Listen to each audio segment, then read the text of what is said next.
For some people, a vacation in a foreign country involves getting an air-conditioned bus, traveling around to an air-conditioned resort. But not for Ken Budd, travel editor at AARP, the magazine. He's here to tell us about a vacation of a different kind, one that involves helping others and really getting to know the locals, and he joins us right now. I guess some folks call these volunteer vacations, but you were telling me that the group that you went with, it's called cultural exchange. That's how they like to term it, huh? Yeah, we volunteered with a group called Cross-Cultural Solutions, and I think they prefer that term. First off, vacation implies you're going to be building sandcastles or something, and this is really about the work. But I think the reason they prefer that term is because, and one reason people do these trips, is because you're experiencing a place on a much more intimate level than you typically would. You know, when we travel, we got kind of caught in this tourist cocoon where we go to one site to another and you spend more time with the couple from Michigan than you do with the locals.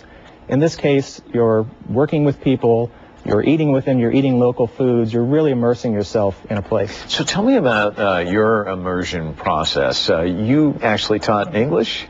Yes, my wife and I, we taught English for 2 weeks at an elementary school, and when we got there, we had the sense of, oh my goodness, we've made a terrible, terrible mistake, because, you're in a completely different culture, didn't speak the language, so we're interacting with children, we can't even say the right words, and, we've never taught before, but that first week panic is fairly common.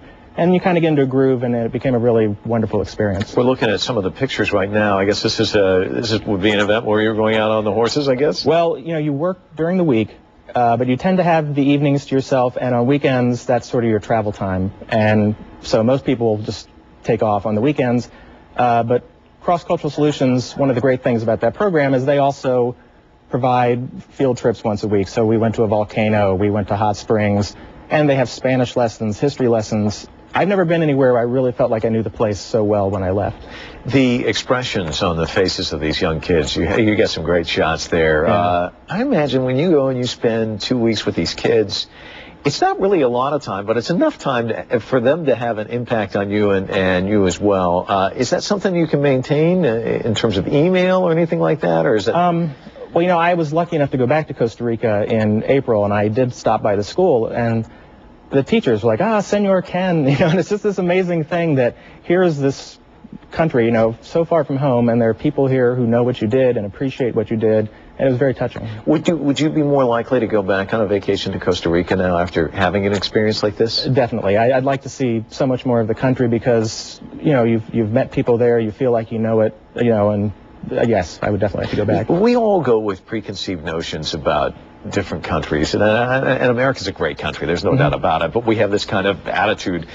What were some things that you learned about the people there that you probably wouldn't have learned with that wall that you were talking about, being on the air-conditioned bus or or going out with a tour guide? What were some things that were takeaways for you? Yeah, I think the thing that surprised me most was I found out most Costa Ricans, it's their perceptions of Americans, that they tend to think of Americans as being kind of lazy, which, does not fit our American work ethic ideal.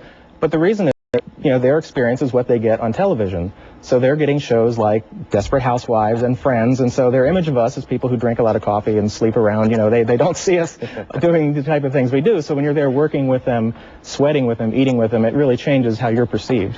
Well, I would much rather have the perception that you are representative of our country rather than Paris Hilton. So I think this is a good thing. Are there ways, if people are watching this and are curious and want to get involved and do something like what you did, what's a good way to start? I think the best starting point, there's a reference book called, quite simply, Volunteer Vacations. You should be able to find it in any travel section of any big bookstore, and that's kind of the guide to begin with. They list about 150 organizations, where they work, how much it's going to cost, that sort of thing. From there, you can just check out the websites. When we became interested in an organization, we got emails for certain volunteers to find out what their trip was like, and and go into it realizing this is not a room service kind of trip. Earthwatch Institute likes to say that you could stay anywhere from a condo to a hammock. So, just be prepared that, it's going to be some work. Ken, if I